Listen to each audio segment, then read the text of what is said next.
नेपाल आए हैं। और आप सभी साथियों को बता देता हूँ, जो नेपाल आना चाहता हो, नेपाल की तरफ कभी विजिट करो, घूमने के लिए आओ। आदमी कुछ न कुछ काम के लिए आता है या घूमने के लिए आता है, ट्रिप के लिए।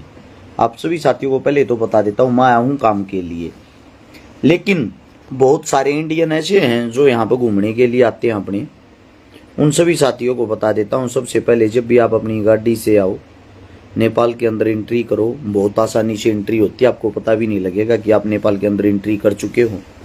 इंडिया जैसा ही सेम सब कुछ आपको दिखाई देगा, बस फर्क इतना है जो आपके कागज हैं, एक तो वो प्रॉपर होने चाहिए। आपकी जो गाड़ी है, गाड़ी के डॉक्यूमेंट ओरिजिनल हो, ना कि कभी ये सोचो आरसी की कॉपी है, इंडिया में चल जाए, न्यू आड़ा चल जाएगी। वो आपके पास ओरिजिनल होनी चाहिए। अगर वह कॉपी होगी तो यहाँ पर ये 500 रुपया की एक पर्ची बना के दिया रहे, एक दिन की, एक गाड़ी की। हमारे इंडियन 322 अगर रुपये पड़े हैं भी, वह पर्ची बना के देंगे, कितने दिन की बनवा लो। लेकिन जहाँ भी आप जाओगे, जहाँ आपका चालान कट गया ना, चालान कटने के बाद आपकी गाड़ी नहीं छूटेगी। फिर ये बता देता हूँ, इनबाउंड कर देंगे यहाँ। ओरिजिनल आरसी अगर आपकी नहीं होगी, कॉपी लेकर चल लोगे। साथ में आप सभी साथियों को बता देता हूँ, रूल यहाँ के बहुत सख्त। अगर आपकी गाड़ी किसी के साथ भिड़ गई ड्राइविंग करते हुए, पहली बात तो वो आदमी लोकल है, आपके सिर पर चढ़ जाएगा। उसके इलाज का खर्चा मुंह मांगा मांगेगा वो। उसका जो गाड़ी घोड़े का नुकसान हो रहा होगा, उसका खर्चा वो मुंह मांगा मांगेगा।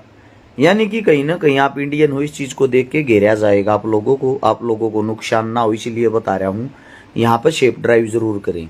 ड्राइविंग करते टाइम कोई गलती ना करें, सबसे अहम बात है ये। इज्जत के गाग हो जाए ये, इन चीज़ों में बचाव में ही बचाव है। दूसरी बात ये है, जब से ये एक वह हैदर नाम की वह एक महिला जो पाकिस्तान की शायद नेपाल में रह गए इंडिया में, जिसने एंट्री करी थी, उसके बाद बॉर्डर बहुत सख्त हो रहा है।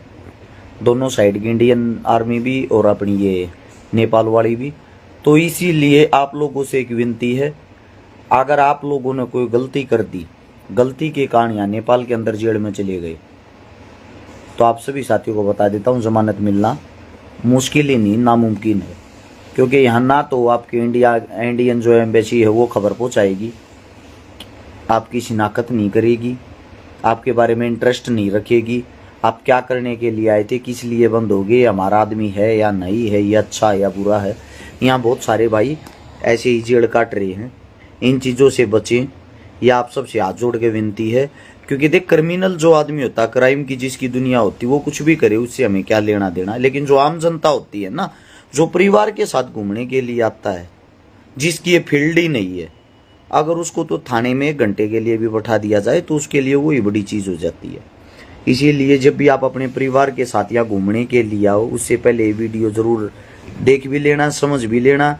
बाकी और कोई आपत्ति नहीं, और कोई दिक्कत नहीं। अगर आपके डॉक्यूमेंट ओके हैं तो आप ओके हो। 3 से 4 बजे शाम के टाइम एंट्री करें, या फिर 4 से 6 बजे तक गेट बंद कर दिया जाता है बॉर्डर का।